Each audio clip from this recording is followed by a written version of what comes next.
to be able to let me see. Oh, yeah. Some districts don't have the administrative support needed in order to implement this program at their school sites.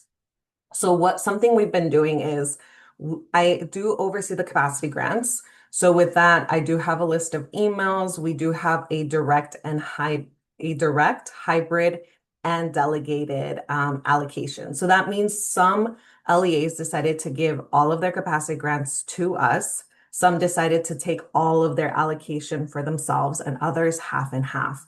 So with that, we did notify our delegated LEAs that because they had given us the capacity grant, they can join the billing consortium without having to use the one-time setup fee because we would use their capacity grant to offset that cost. So our outreach really is we have information sessions, right? So I tend to hold informational sessions about what the fee schedule is, what the billing consortium looks like, and how this can benefit the districts, the schools, especially with adding another funding source. So the way we outreach is we do have an LACO newsletter that goes out to all the superintendents. We do send those out about maybe about 4 times a semester because I tend to hold 2 information sessions every semester. Only because I am doing a lot. If I had more support, we could probably hold more information sessions throughout the whole school year. But right now, really the outreach, I use the resources around LACO. So we have a community schools department where they go and work with school districts, charters based off their grants. And I've gone and talked to them to let them know that this is an information session. And if they can invite their partners to invite their partners. So a lot of the outreach has been kind of one-on-one in group settings. We have a charter department also here at LACO. So I have been to their meetings where I talk about what the fee schedule is, a little 3-minute like elevator pitch where you talk about what it is and why it's helpful and how to find out more information. So a lot of it is that we're emphasizing that it's not just about billing, but it's about creating sustainable funding streams to support and expand school-based mental health. Like I remind them that a lot of the grants are like closing, there's a lot of funding instability, and if they invest in the LACO Billing Consortium, then there is a possibility to be able to support and reinvest in their schools, which overall will help the student well-being.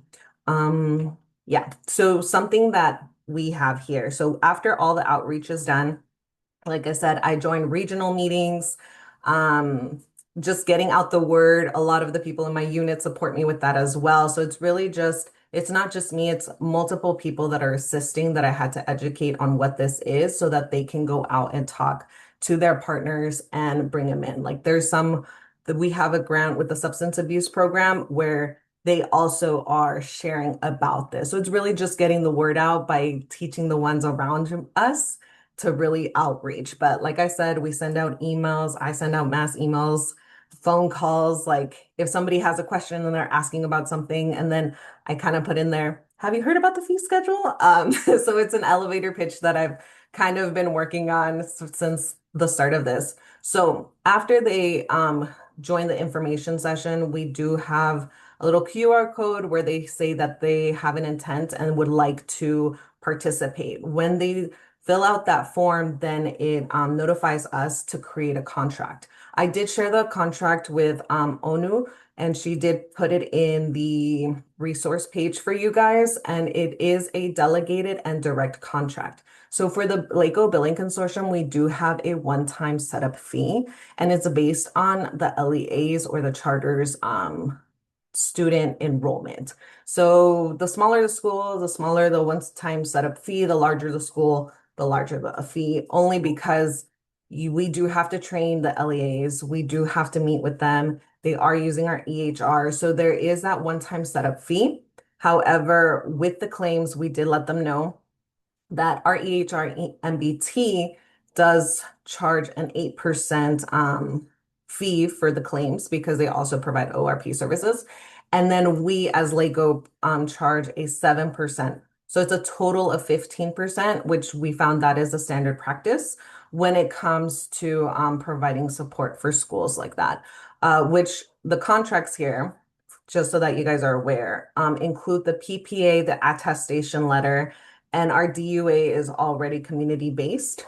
So with that, we make sure that when they fill out the form and let us know that they want to participate in the LEGO Billing Consortium, we make sure that we're providing them the right contract. So we do have school districts that have not participated at all in the capacity grants.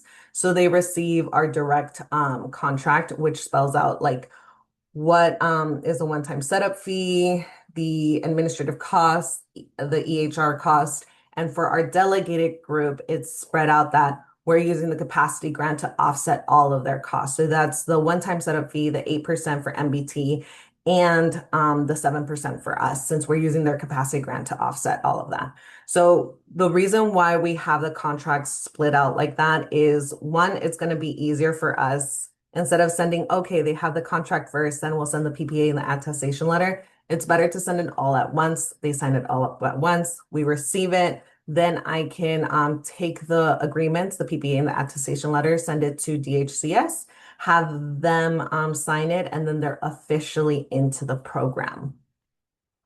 So with that being said, once they're officially into the LACO Billing Consortium, I send them a notification where I ask them to sign up for a Canvas course that I took the time to create. I will be showing you guys what that looks like at the end. I want to go through everything first. Then at the end, I'll show you quickly what the Canvas course looks like. Or actually, I'll do it now. I think, yeah. I think I should have it now open. Let me move my bar right here just a second. So I created a Canvas course. This is the page. I'm going to view it as a student, where all the LEAs will have access once their contracts have been signed. There is a module one where it's just welcoming and onboarding. It basically says, welcome, here are just the drafts and everything of all the documents that we need. But basically, I created this space because I know a lot of people tend to be busy. And if they do have to miss one of our community of practice meetings, they can come back and review all the information on their own time so that I don't have to help them catch up one-on-one. So it's broken down to modules, and then anything that we do is uploaded if there's a slide, but a lot of it is teaching them how to do the SPI, the student batch registration. So some of those I do send them an email and tell them, please join in person because I need you to see it. But if you could see, we have a module for staffing roles, billing overview, medical necessities, supervision requirements, ORP, what does that look like, how to enroll as a PAVE. And I do send them out a survey to know if they need an ORP, as they will be using our EHR as an ORP source. There's a module on embedded and affiliated providers. We literally walk them through everything. We have an SPI file. We have a shortened one. It's not the Carillon shortened, the Carillon version. Let me see if I can show it. Yeah, we have a simplified one. And I should have downloaded it before, but I'll open it right now.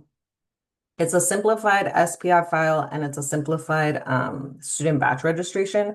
And the reason for this is a lot of people get confused, but breaking it down like that, it made them easier to understand. So we only ask them for the information that is needed from their staff. So it's kind of like the location, are they contracted, employed, affiliated, first, last name, their primary degrees, gotta move the Zoom bar, date of birth. So it kind of tells them everything that is needed. And here we have the degree codes for them, specialty codes, and also insurance codes, because we also have the student batch registration here. And it's also a simplified one. So with our EHR, once it's integrated into our LEA system, our EHR will take care of the student batch registration and the SPI. But until their system is integrated, they have to do it kind of manually. So we made this shorter version where it's just easier and it's straight to the point without having Carillon's like format and things like that. So we take this and then we make it, we follow into Carillon's format. So let me exit this out, go back. So yeah, so we have student batch registration. We have a whole module on certified wellness training, which has all the resources of what they need. CBT codes, we have our crosswalk and everything. And there are more modules. So if I come out from mine, let me see, leave student view. I have more modules at the bottom. And the great part about it, like documentation, case management, ongoing quality support, what I like about Canvas is that I can then I always open them as we have, let me present. Okay, yeah, I always make each module available as we go through the community of practice because I don't want anyone to get ahead. I want them to kind of follow along, and it also kind of forces our LEAs to actually attend. They're able to ask questions. It's a lot of one-on-one. Right now, we have about 12 LEAs, school districts and charters that are in our billing consortium, and we have an info session on April 23rd for just any LEAs that want information. And we have about 20 people signed up. Usually, how it happens is like it seems like about half of the people that sign up that go to the info session, half of them tend to sign up for the LACO Billing Consortium. But the purpose for the Canvas course is if somebody started afterwards, they can go on their own and read the modules, check the resources and everything. So like, let's say from the first info session, somebody decided to sign up a month or two later, and we've already had 4 community of practices. The Canvas course helps me in a sense because they can read everything, catch up, and if they need support and one-on-one questions, then it's more like, okay, let's set up a meeting, let me answer your questions, and they're caught up instead of having to meet with every single person who signs up late individually to get them to where they need to. So it kind of streamlines the process and it helps me since right now I have a small team. So our meeting structures for the LACO Billing Consortium are bi-weekly. And the reason for that is because there's a lot of things that need to be created, taught, and implemented in order to make sure that the fee schedule is, working for the LEAs. Because at the end of the day, what we're doing is we're teaching them our structure and foundation as a skeleton, and then it can be tweaked a little bit based off of what they need. So our bi-weekly community of practices are really more like teaching sessions where the first half is really me going through everything, how to do the SPI, how to do the student badge. We're talking about CPT codes, the definitions, the limitations, and everything like that. Um, Also, sometimes there's trainings, like I have somebody for our next community of practice coming in to talk about the CPTs that social workers can use, what documentation should look like for them, and just how much of the reimbursement or billing would look like on an everyday basis to give these people an idea. Once MBT is fully integrated and they can use a system, that is when we'll actually have more documentation trainings for their staff online, so that they can pop in and they can be educated. Because what we're doing is we're breaking it down as certified wellness coaches, social workers, school counselors. And even though we're all using the same structure, we want to make sure that no one gets confused. So they're being trained based off of what their job title is. A lot of the feedback from our community of practice is that they are helpful and they're able to ask the questions, and we're able to also learn from each other, even though we are teaching them the main structure of LACO's billing consortium. So let's see, next slide. TA support, right? So the wonderful thing about LACO is that we do provide technical assistance already to all of the LEAs. It's available for everybody who decides to sign up. Our TA team has created trainings that are evidence-based practices, basically everything to align with the capacity grant and fee schedule. So this is super helpful for me because then what I do in my community of practice with the LACO Billing Consortium is I notify them and let them know that these are the TA technical supports that they need to go to. And because they sign up for the LECO Billing Consortium, it is free for them. So one of the main things that I've noticed with working LEAs is they don't want to leave money on the table. So when I let them know that it's part of their one-time setup fee, they're more likely to sign up and attend. So the technical assistance team is the one who is providing all of the training that has to do with evidence-based practices. They are providing the documentation training. We're actually collaborating a lot most of the time of what is needed to make sure that the LEAs are up to date and speed with the LECO Billing Consortium. So that is how it works. And because we have gotten some feedback that it's hard to get certain staff out and come to the trainings. LECO is creating a contract where if you go into contract with LECO for trainings, we will go to your school sites and provide those trainings for your staff. So that is something that we have notified our LECO Billing Consortium LEA, our member LEAs, but that one is more of a cost. But if they come to our sites, it's for free. But it's a lot of collaboration between both. And then when it comes to supporting our LEAs at different stages, it is one of the things, like I said, I use a Canvas course more than anything to be able to assist me with that because it becomes a lot when there's a lot of LEAs asking for one-on-one consultations and everything. If I realize that there's about a group of 5 that are coming close to the same time, I try to schedule them all together so that I can go over it like once instead of 5 different times throughout the week. But basically, what it looks like is the info session is really just exploring the readiness, what is needed, the talking about the commitment that if the LEA decides to move forward with us, they do need to come to our biweekly COPs, and if they can't make it, somebody else from their team has to be their stand-in. Like that is a non-negotiable. So the info session really brings out what is required because we do tell the LEAs what is required and the expectation if they want to move forward to see if they have the capacity and the ability to do that. And then we also tell them what is LECO's responsibility. So we do have a lot of transparency in that case. And then from there, we kind of just follow the Canvas course. And every biweekly as we meet, we go as for a new module. And in regards to how long it takes to onboard, I would say it's a couple of months. We started in November. Um, we got some, I would say November, December, January, like about 3 to 4 months to really get everybody onboarded and on the same page. And during those 3 to 4 months, we were already teaching them um, on all the things that needs to be set in place before they start submitting claims through our EHR.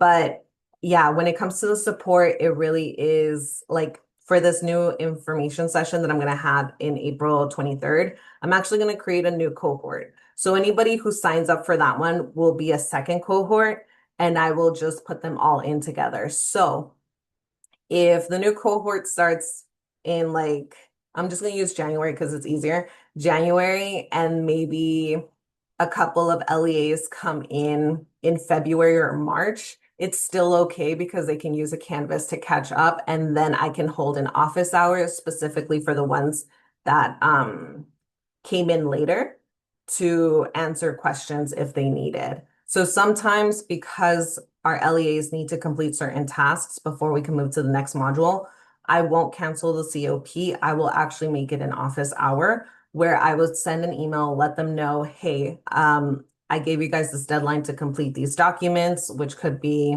their staff infrastructure, who they identified to be their pilot people to go start billing first. And then I will let them know because the deadline is within a month, we have the COP. This will be an office hour for anybody who has any question at any point in regards to the consortium. So it gives them an opportunity for the ones who started late to catch up. But if they do reach out to me, I always provide that one-on-one support because that is what I'm here for. But yeah, I think I spoke a lot faster than usual, but I'll stop sharing now. I don't know if you guys have any questions. You want me to go more in depth on certain things. Yeah. Thank you, Leslie. So we have until 1:35 before we transition to breakout rooms. So if folks have questions, feel free to put it in the chat or raise your hand. The EHR that we're using is MBT, and the reason for that is because MBT also does LEA BOP, but they also integrate into the SIS system. So we wanted to make sure that we weren't double documenting, so they can document on MBT, and MBT will export back into their SIS system, letting the SIS system know that this student was seen. It's very minimal in information, but it'll say they've been seen by this practitioner on this date for this time. And then that's it. Because we didn't want them to document in their SIS system and then document again in the EHR.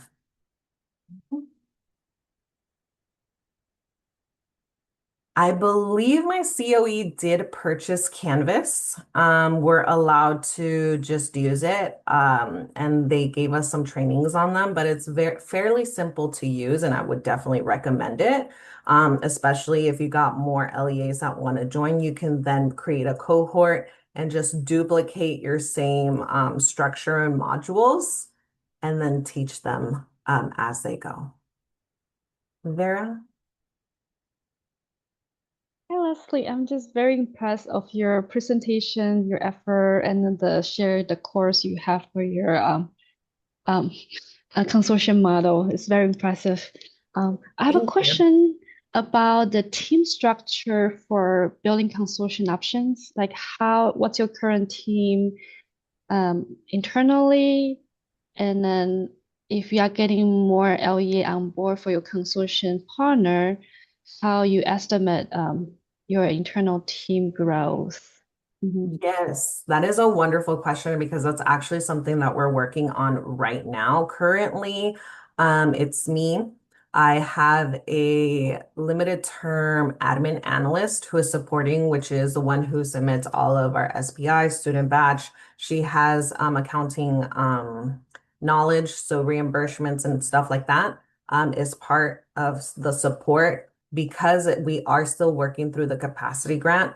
We have another person, a principal accountant, that for the reimbursement takes care of that. So that's one of the big part. But right now, because we're expanding, we're talking about maybe adding more accountant people into our team because as more claims come in, we do need that support.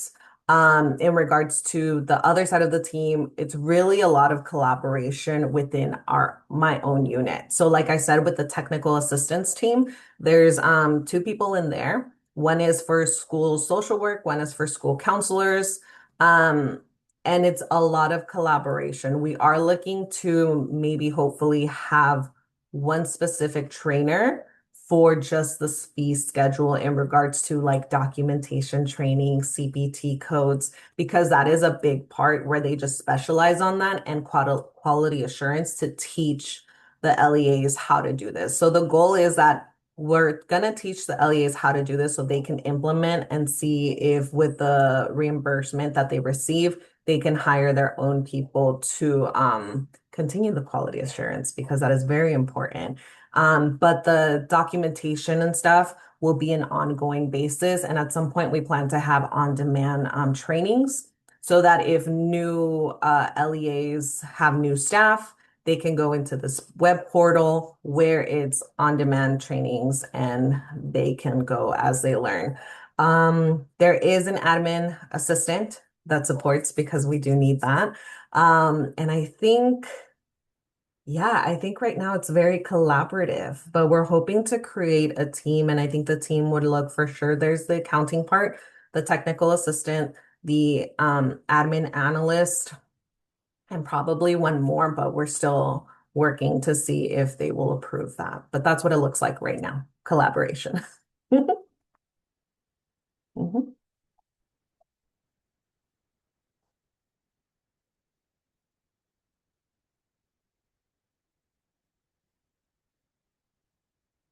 Any other questions in regards? So anything you'd like me to expand?